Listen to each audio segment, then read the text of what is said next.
from another Mr. at Green Door Gourmet. So good to be with you, Devon, always. We've got so much planned for this show, so stick around. This is a little food, a little fellowship, and a lot of lifestyle.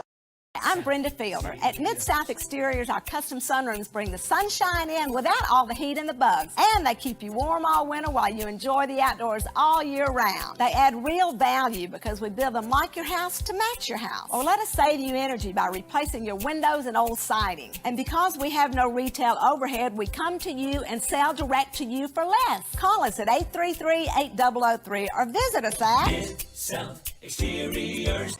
It is winter vegetable season, and greens and a mess of greens, that can really confuse you if you don't know greens, right? Yes, mess of greens does not mean being messy, even though sometimes they can be messy to make them. What it means is a lot of, or a mess, all put together of greens. And a lot of people are purists, Devon. I am not a purist when it comes to greens. I'm a purist about many things, but I'm not a purist when it comes to greens. I'm okay to have a melange of greens. That's a fancy word for it. Just mix it all up, a potpourri of greens. I will say, I'm going to brag on you a minute. You brought me some homemade greens, and they were the best greens I'd ever had. Don't tell Mama Pat, but they were the best greens I ever had. Oh, they were so good. I didn't even need my pepper sauce is what I call it, but the vinegar peppers, I didn't even need it. You had fixed it up. Well, we have people that have been going through summer withdrawals for greens because I don't make them in the summer. I don't buy other store-bought greens. If we don't grow them, we don't make mess of greens. So typically, I do a blend of 4 different greens. The mustard greens aren't quite big enough to use yet, so I've got 3 different ones. And then I wanted to talk about the Outcast in the back here. And this is not one that I use in a mess of greens, but Devon, you know what this is, all right? Swiss chard, you've seen this rainbow chard? Yes, Swiss chard, rainbow chard. Now. Yes, and so rainbow chard is actually from the same family as beet. But it's grown without the root. So yellow beet, red beet, you get where it's coming from here. So, but this particular plant, the Swiss chard, is grown for the leaf. It's going to be a little bit more bitter than the sweeter greens. The greens get sweet and even sweeter, sweet like you, once it gets a little bit colder because it changes the Brix or the sugar content within They need the cold. They need the cold to snap. So I would not use this in my mess of greens. I would use these to saute like spinach or to put it in a frittata or something like that. The other thing that I wanted to talk about is what happens when, like, this has been sitting out for a little bit, so we've been getting ready. It looks a little sad. He was not very happy. What you can do is run a sink full of ice water. I have it in the back there. Take your knife, cut the ends off because just like the flour, it can now drink. Oh, okay. See, it seals over. It makes a seal right here on the vegetables. So now it can drink. It'll drink through the leaves. It'll drink through the stem. In the ice water bath it goes. An ice water bath. And throw the whole thing in. Throw the whole thing in, and as I throw more, it'll keep submerging them, and that will make them bounce back just like I picked them right out of the field again. Wow. We call that hydrocooling. Hydrocooling. That's a foodie term for putting it in the ice water. And you can do that with lettuce. You can do that with scallions. So if you have head lettuce, it's looking then you can make it fluff right back up. Same thing with your scallions. Anything that you can cut some of the root off of and get in that ice water, it'll chill it up and make it very firm and delicious. That's a great tip. Great tip. All right, so here we have some of our other favorite greens here on the farm. Kale. This variety is a red Russian kale. It's called red kale because it has the red in the stem. Then we have one of my favorites, turnip greens. A lot of people don't realize that turnip greens are usually attached to turnips. These are little Japanese salad turnips. If I had bought those, I would save these greens, throw these greens in with those greens when I'm cooking a mess of greens, let nothing go to waste. So I love these little Japanese salad turnips. You can roast them or you can have them raw in a salad. They're super delicious. Oh, you can eat them raw? Oh, yes. Like a radish? Yes, man, they're delicious and sweet. Not quite as turnipy as a turnip, if that makes sense. Yeah. And then last but not least, we have our collard greens here. And collards are a broader leaf kind of green. They're in the same kind of cabbage family, and they can really bulk up the recipe. They don't cook down as fast as, say, your kale or your turnip greens would. It gives them some volume. I love it.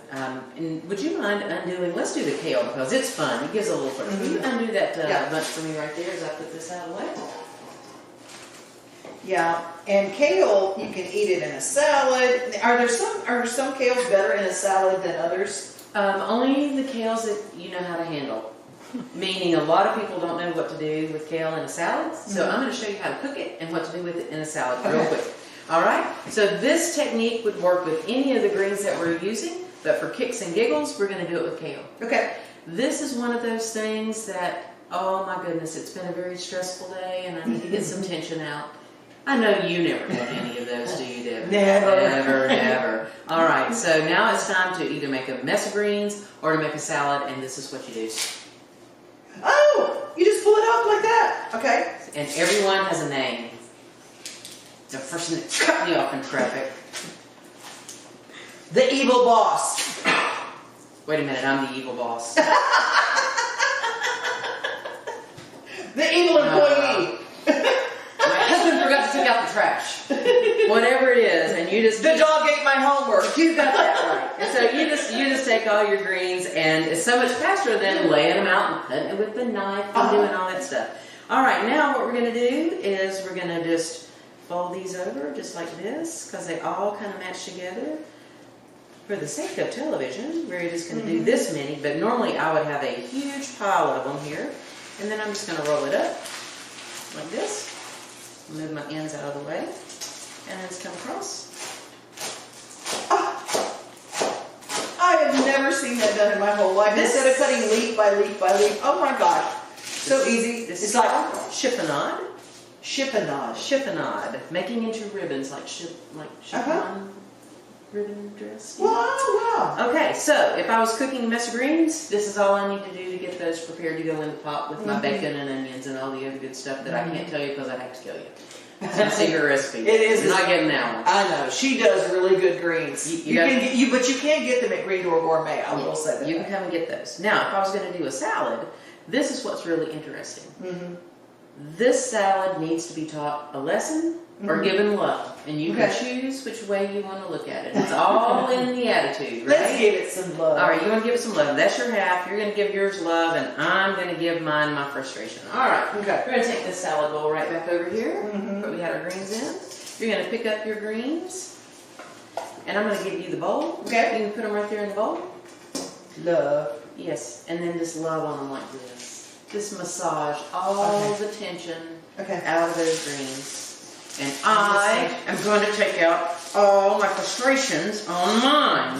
Just like this. Her husband really did forget to take out the trash. Albert, employees. No, I'm just kidding. Oh my gosh, the scent is amazing. Yes. And notice how it's changed colors. Yeah. See, it's darkening up and it feels more pliable. And the easier you are with it, the less of those compounds you're going to release. But it's okay, because you might not want this time of year, it might be a little bit more bitter, right? I might wait till they're a little sweeter to kind of give it this touch. You could put a little olive oil or lemon juice and salt on that, and the next thing you know, you've got a kale salad that's worth eating, because you have released those sulfuric compounds by breaking down the leaves with your hands. All this time, I would open up some pre-cut kale And just throw it in. and you chew it, And 3 hours later, you're still chewing that same bite. Not this. This is the whole difference. Oh my gosh. I said, I am a cow. I mean, it's just like, you know that when you get a gristly piece of meat and you're in a public place? Kale salad, same. But not this, okay? You gently love on it, or you take out your frustrations on it. Cooking is like therapy. Add your olive oil and your lemon juice. You don't need a lot of extra fancy salad dressing, just a little bit of that, and it'll be delicious. You don't have to chew a cud when you like this. I absolutely love it. And that is for a kale salad. Kale salad. You got it. And that's one way of handling some greens, Devon.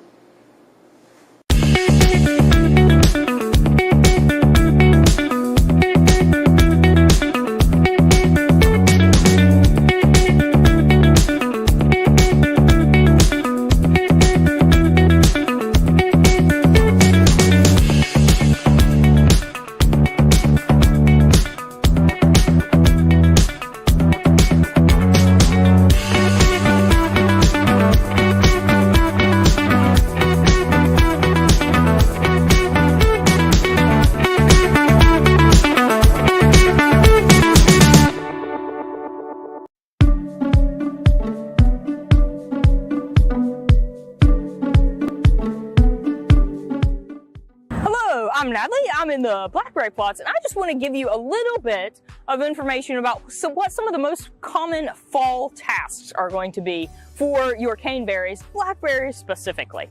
So, as we move through summer in our blackberry production, we will have first-year canes, which we call primocanes, that are primarily vegetative, and when they get above our wires here on our trellis system, lots of times we'll pinch the ends of those off. We like to do it with our hands when it's nice and soft and succulent. And if you're familiar with pinching and the whole concept of pruning, what we really want is to induce laterals on those canes, right? Because these are going to be where we're really going to get the bulk of our bearing for next year. So that's kind of a task that takes place through the growing season, because at any given time, there are a range of primocane, maturity, growing, and that also depends on the cultivar. So that's something that kind of takes place through the season. And what we have is actually small clips that we use on our trellis system here. This is monofilament. It's actually a plastic instead of a high tensile wire. But managing those plants on the trellis system is something that's important to do from summer all the way in to fall. Of course, also you'll want to manage your water.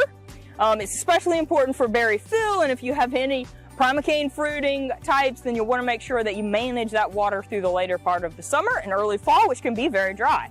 The other important thing that we're doing this time of year are sanitation tasks. And if you look at these plants, you might be thinking, wow, I think I mostly see young canes. Those all look like primocanes to me. And that's true, because we've actually come in and removed the floricanes already. So this was a cane that grew last year. It bore this spring in June. This is Natchez behind me.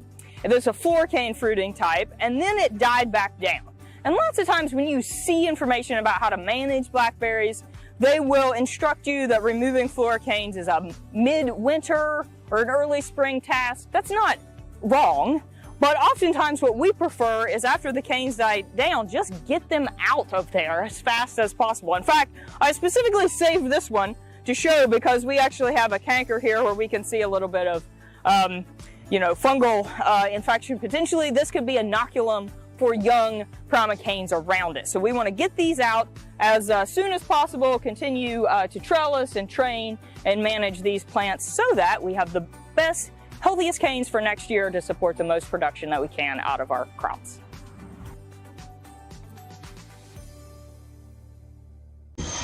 Well, I'm here outside McNamara's, and it is a place, if you are just jonesing for some fish and chips or some Scotch eggs, I had the shepherd's pie, and oh, it was heavenly, heavenly.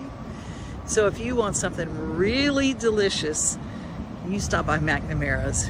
A little taste of Ireland in every bite.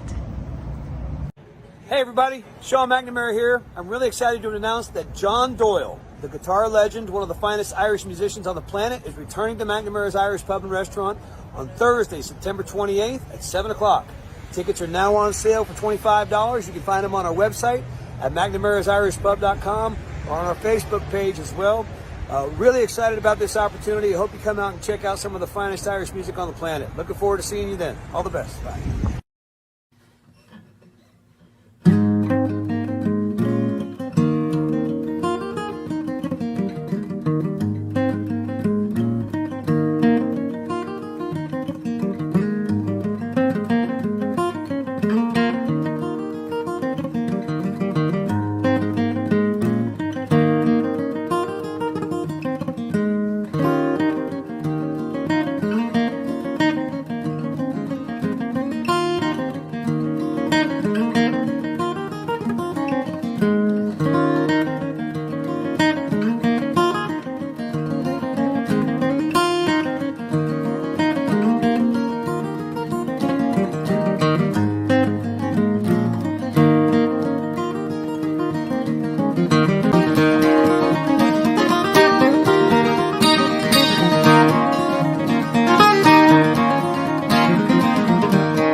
you're going to get those rose geranium.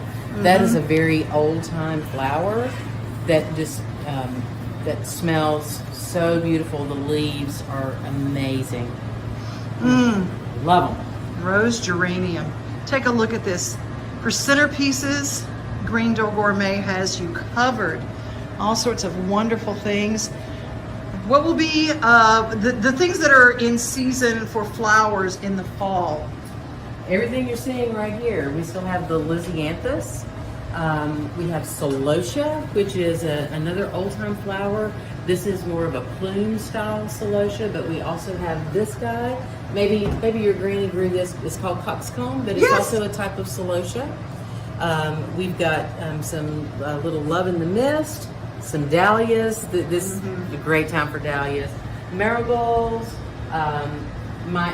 My granny always called this Royal Hawaiian. I'm sure that is not the proper name for it, but the eucalyptus we talked about, these are chive flowers.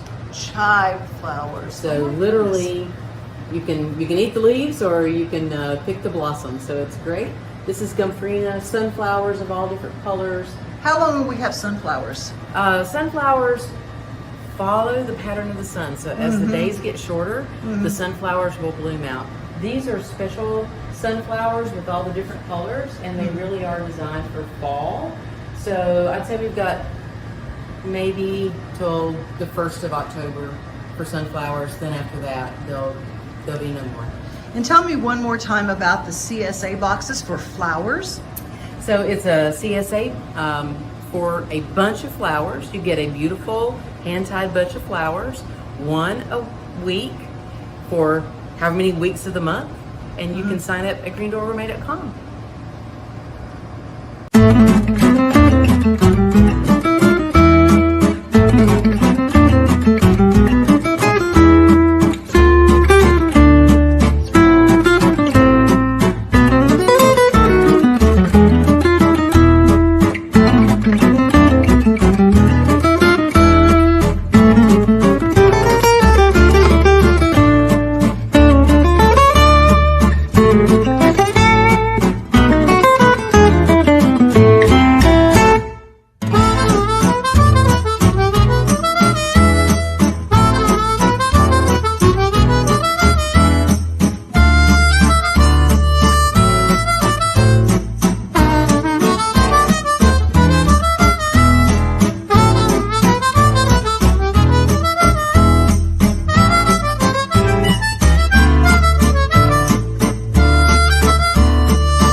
Garlicky jalapeno bites are just one of the many pre-packaged mixes that you find for pastries and breads and yummies at Green Door Gourmet.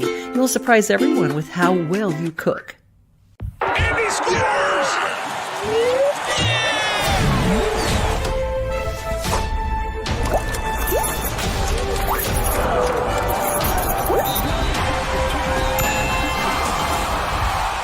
We have Darian Wiley with us. He's with the Hot Chicken Challenge, and this is on behalf of your business, Sauce Kitchen. Correct. Yes, Sauce Kitchens. That's awesome. So first off, tell us a little bit about the business. All right. So Sauce Kitchen started a little bit over a year ago, kind of around that Thanksgiving time. So I've always cooked ever since I was a kid, starting at 8 years old. I love to cook for potlucks. Anytime it's like a group event, I love to do that. So I decided to go out on a limb and start doing it for the holidays, making turkeys, side dishes, desserts. And then it just grew from there. Some people wanted me to prepare personal meals, meal planning. I've been able to cater a few events. So start up business that I plan to grow pretty soon. Hopefully have a food truck, food trailer, or eventually like a standalone store. You have to start somewhere. Right. And that is something I love about any entrepreneur out there when they want to get started. I mean, sometimes you just have to do it and go for it. Mm-hmm. Any nervousness as you were going into, I guess, a business adventure? Yeah, a little nervous. I've done it once before with my apparel brand, but this is completely different going into things with food and stuff like that. You know, there's more things to pay close attention to make sure you're doing the right things, have the right things lined into place. So I was a little bit nervous with that, but I've had a good response so far as people tasting the food, supporting me, and even here in the Clarksville community, a lot of people are willing to try new food. What do you hope to do with your business in the next year? So kind of like I did with my initial business, Sauce Unlimited, all the money that I've ever made from it, I put back into the business to help it grow. So I've went from being a small business, doing stuff in my college apartment, to be able to mass produce and have things like an online store. So hopefully with the money I make from Sauce Kitchens, I can go on to get my own food trailer, open my own food business here soon, because I love food, I love fashion, and hopefully we can bring the two together and create more for Clarksville. Any tips for somebody else out there looking to start a business of any kind? I would say just take the first step in doing it. A lot of times we're fearful or scared in order to go out on our new ventures or be a creative, but you got to start somewhere. You'll learn along the way, and there's always people to help you learn as you're going along the process. 1, 2, 3. Goodbye, Mom. Let him go.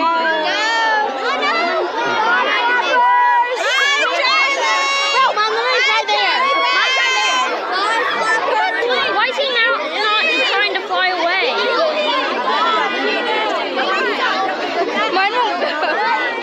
Mine might way too much. There. Oh, no. I guess that...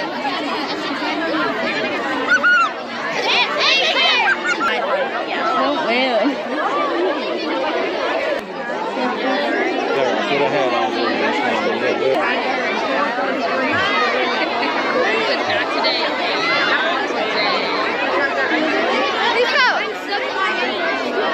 He can fly.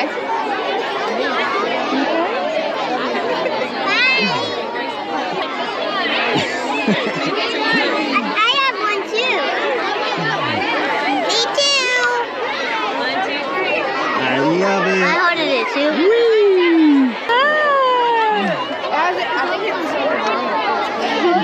He's spreading his wings. No, they're just, they might be still wet.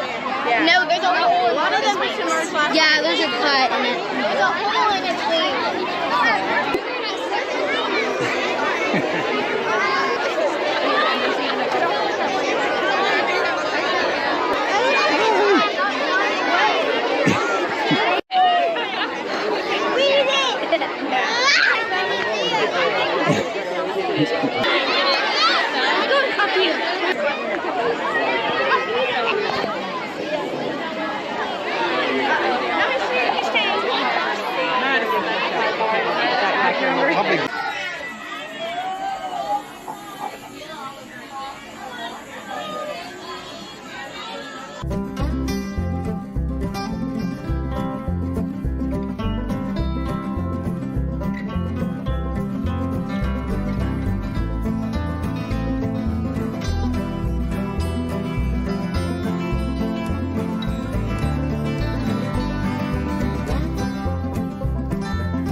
Let's talk about the excitement of the Komodo dragon. Now the dragons are here, the dragons are here. We've heard that, and these are literally like our modern day dinosaurs.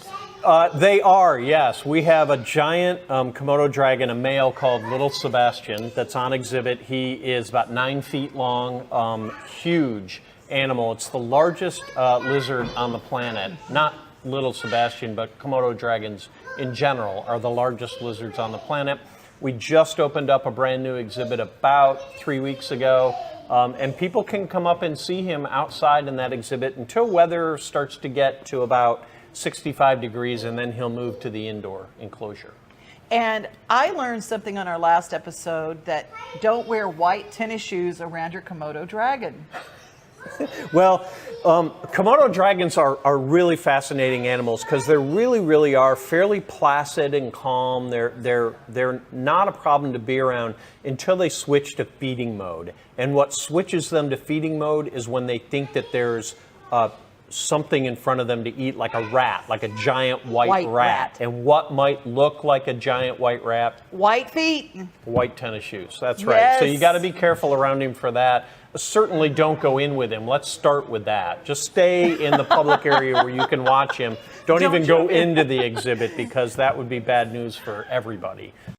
South Exterior. Hi, I'm Brenda Fielder. When it comes to sunrooms and screen porches, we have more than 60 years experience helping Middle Tennesseans add value to their homes. At Mid-South Exteriors, we install all types of siding, from hardy board to all the new vinyl designs.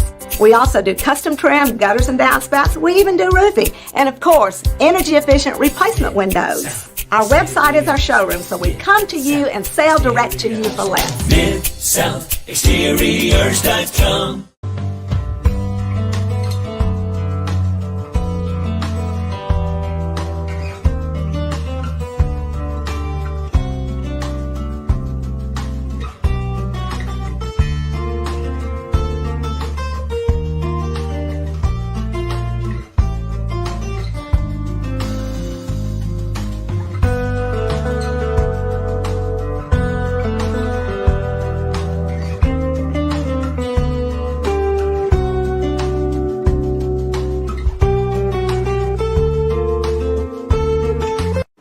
Thank you guys for joining us for Devon's Table. I hope you've learned a lot, and I hope it's encouraged you to go and get your own table, right? Absolutely. Gathering around the table is the best way to be together. And I always say that if we mention something and you go, where do I get that? Pretty much everything we talk about food-wise you can find in the Green Door Gourmet store, correct? Yes, we have so many different things available, especially all the good fresh stuff. Remember, if you're looking for a blessing, you gotta first be one.